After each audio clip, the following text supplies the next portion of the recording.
A economia brasileira cresceu 1,4% no segundo trimestre deste ano.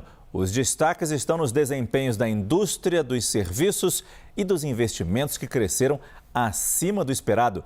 Nossa analista de economia, Thaís Herédia, já está aqui no estúdio. A previsão de alguns economistas era 0,9% e foi 1,4%. Bem superior, né, Thaís? Boa noite.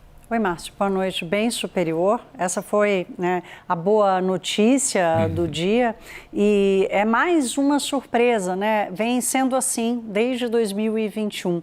Uma surpresa consecutiva com o resultado do crescimento econômico, a despeito da taxa de juros mais alta, a despeito do que acontece no exterior. A economia brasileira, por motivos diferentes, vem crescendo acima do esperado desde 2021. Ora, impulsionada pelo agronegócio, pela indústria extrativa, que tem uma demanda externa muito forte, ora impulsionada pela economia brasileira, por razões que a gente já vai dizer. Vamos começar, Márcio, dando uma olhada aqui na qualidade desse crescimento, ou seja, naqueles setores que são medidos pelo IBGE, entre a turma que produz e a turma que consome. Em economês a gente diz oferta ou demanda, ou produção e demanda. A agropecuária teve um crescimento negativo, ou seja, teve uma queda de 2,3%. Foi menos pior do que o esperado também por muitos economistas.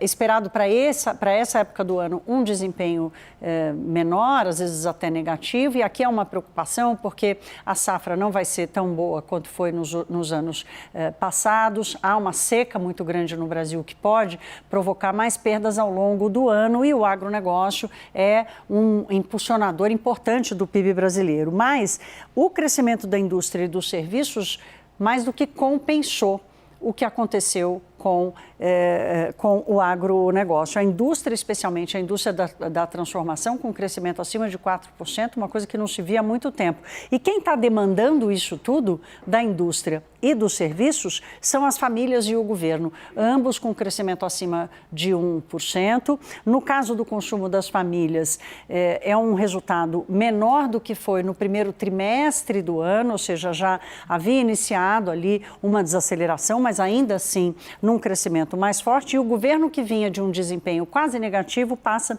a crescer muito também. O maior destaque, aquele que chama mais atenção, é o crescimento do investimento, que ficou um pouco acima de 2%. Aqui, Márcio, é importante a gente dizer o seguinte: o investimento na capacidade produtiva do Brasil é muito baixo. Este crescimento aqui não é suficiente ainda para garantir um crescimento longo no futuro. Agora, ele já é uma boa notícia. A grande pergunta é sustentável?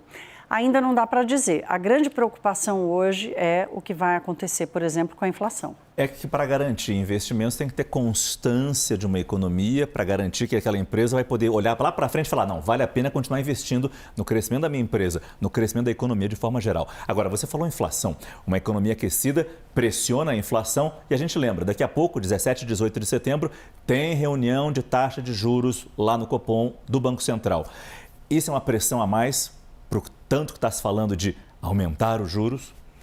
Hoje a conclusão consensual é de que ficou inevitável a alta dos juros, porque boa parte desse crescimento do consumo das famílias aqui, na identificação feita pelos economistas, ela vem sim, claro, do mercado de trabalho que está aquecido, mas vem muito em função da transferência de renda feita pelo setor público. Aqui nós temos os precatórios, foram quase 100 bilhões de reais no começo do ano, depois antecipação de 13º, de aposentados e pensionistas, o aumento real do salário mínimo, que aumentou a renda das famílias, e o mercado de trabalho com a massa salarial da renda do trabalho crescendo em 2 dígitos. Então, você tem um impulso, Márcio, da demanda na economia que não está na mesma velocidade que a oferta. Há gargalos ainda na oferta, apesar da taxa de investimento ter melhorado, ela ainda não é suficiente, ainda é muito baixa, não chega a 19%. 17% do PIB, o Brasil precisaria ter uma taxa de investimento acima de 20% do PIB para garantir essa sustentabilidade do crescimento. Mas há uma fotografia um pouco diferente desse equilíbrio entre quem produz e quem consome, mas uma preocupação muito grande sobre o quanto que o setor público tem impulsionado isso e o quanto isso gera de inflação lá na frente. Então, hoje a discussão foi, vai ser inevitável, os juros vão ter que subir, o que a gente ainda não sabe é a dose que o Banco Central vai adotar nesse momento.